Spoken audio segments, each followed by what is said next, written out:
साड़ी और दाढ़ी के विषय में मैंने कुछ रिसर्च की। रिसर्च किया है? हाँ, मैं कर सकता हूँ, आगरा से आया हूँ।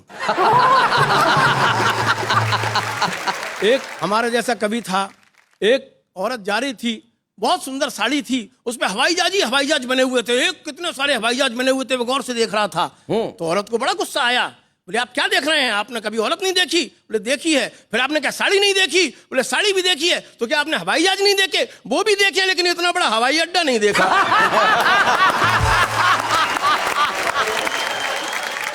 तो सो रिसर्च की मैंने, कुछ लोगों से इंटरव्यू लिए जी जी कि भयंकर ट्रैफिक जाम में फंसे एक दड़ियल नौजवान से हमने पूछा कि बताइए साड़ी और दाढ़ी में क्या फर्क होता है। नौजवान बोला कि हम तो धूप में, बरसात में 4 दिन से ट्रैफिक जाम में फंसे हैं, आप कौन कमबख्त हैं जो इस भीड़ में इंटरव्यू लेने घुसे हैं। अरे हम तो अपनी प्रेमिका को पटाने, उसको साड़ी दिलाने के लिए चले थे। शायद उसकी नजरों में उस समय हम देवों को देव थे, लेकिन इस ट्रैफिक जाम ने हमें भूत बना दिया है। जिस समय हम घर से निकले थे हम भी क्लीन शेव थे।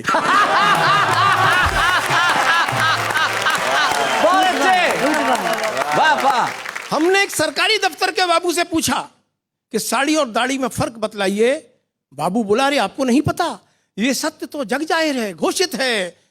दाढ़ी सदियों से दलित है, शोषित है। साड़ी सबला है, बला है। वैसे दावा तो बराबरी का करती है, लेकिन मेहनत का काम पड़ जाए तो अबला होने की छूट लेती है। और दाढ़ी कितने भी पैसे कमा ले, साड़ी घर में घुसते ही लूट लेती है। बहुत अच्छे। इसलिए भाई हमें इस पंगे में मत फंसाइए। हम तो घर में एक ही से दुखी हैं, यहाँ तो 4-4 हैं।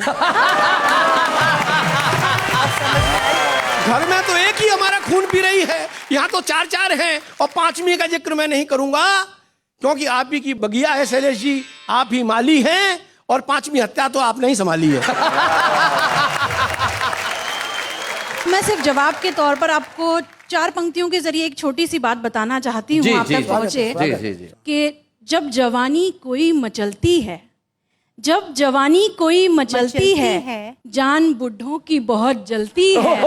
बात करते हैं आशिकी की ये, जिनकी गर्दन नहीं संभलती है। मित्रों, ये बहस तो चलती रहेगी। एक सिचुएशन कविता आपके बीच में पढ़ना चाहता हूं जी। एक राजा के जमाने में आपको लिए चलता हूं। वो राजा इतना ज्यादा कविता प्रेमी है कि उसके राज्य में जो भी बात कही जाएगी कविता में कही जाएगी। अच्छा। गद्य में कोई बात नहीं कही जाएगी। तो स्वाभाविक है उसके दरबार में जो भी लोग हैं वो सब कवि हैं। उस राजा के महल में आग लग जाती है। अच्छा। राजा महल में पड़ा सो रहा है। राजा के महल में आग लगी और अलग अलग कवि जाके अपने अपने अंदाज में राजा को सूचना देंगे। जी। सबसे पहले भेज रहा हूं अपने परमादरणीय स्वर्गीय काका हाथरसी को। उनकी शैली, उनके शिल्प से आप परिचित हैं जी। कि राजा जी सुनियो जरा बड़े हमारे भाग्य, आज तुम्हारे महल में लगी जोर की आग। लगी जोर की आग। और लगी जोर की आग, त्रस्त है सब नर नारी, अस्त व्यस्त है आंगन खिड़की अटा अटारी। तो कह काका कबीराय टका 1100 लेंगे, हमने ही लगवाई है, हम बुझवा देंगे।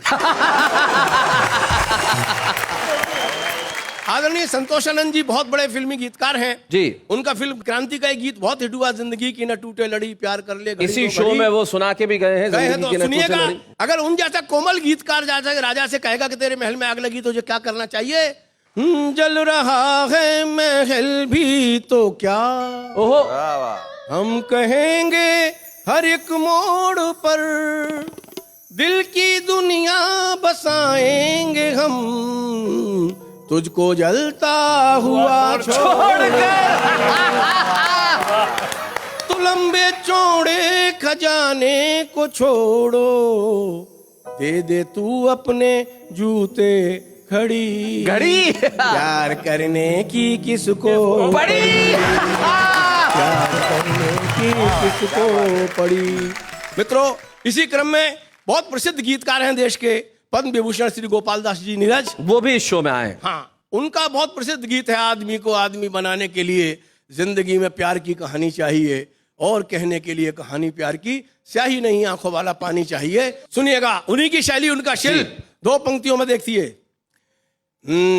राजा तुझे आग से बचाने के लिए फिर से एक शहीद की जवानी चाहिए, और लगी आग को बुझाने के लिए आंसू नहीं दमकल वाला पानी चाहिए।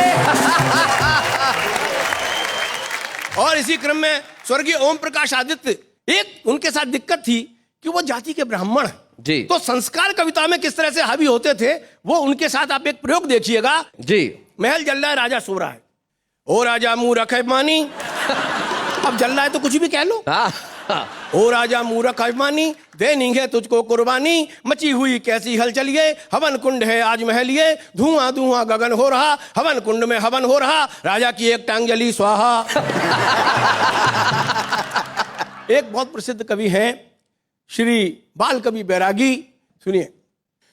ये आग लगी है मुश्किल से, अब हम ना आग बुझाएंगे। ये आग लगी है मुश्किल से, अब हम ना आग बुझाएंगे, सब मिलकर इन अंगारों को अब और अधिक धधकाएंगे। तो राजा ही जहां पर सोता हो, क्या बात है, सूरज सोआ रोता हो, उन महलों का क्या करना है, उनमें तो लावा भरना है। क्या बात, लेके आग हाथों में, ये मशाल हाथों में, जला दो महलों और मकानों को, राजा की नींद उड़ानी ही होगी, अरे जगना ही होगा जवानों, अरे जगना ही होगा जवानों। और अंत में मैं शैलेश भाई का मैंने कोशिश की है, आप जिस शैलेश को देखते हैं मैं उस शैलेश की बात नहीं कर रहा हूं, जिस शैलेश को मैं जानता हूं वो बात कर रहा हूं। हो जाए। राजा, तेरे महल में आग लगी है और सारा समाज कर रहा है तुझे पानी पानी, अगर तुझ में जरा सा भी बचा हो पानी तो उसे इस महल पर लगी आग में डाल दो। तेरे इस पाप के घेरे में कितने निर्दोष फंस गए हैं, इनमें से कुछ को तो जिंदा निकाल दो। क्या बात है कि राजा, अगर तेरे इन आंसुओं से इस आग की एक चिंगारी भी ठंडी हो जाए तो वहां से निकले झुलसे हुए मानव तेरी अधजली मानवता के गुण गाएंगे, और पाप की सीढ़ी पर चढ़ते हुए लगातार तुम्हारे कदम शायद एक दो सीढ़ी नीचे उतर आएंगे, शायद एक दो सीढ़ी नीचे उतर आएंगे। क्या बात है भाई, वाह वाह।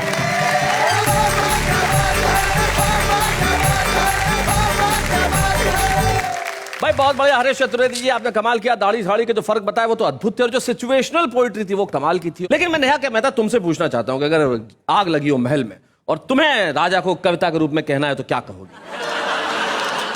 आग लगी है, भागो राजा आग लगी है, क्या कहा न भागना है, साड़ी पकड़ो भाग लगी है। वाह,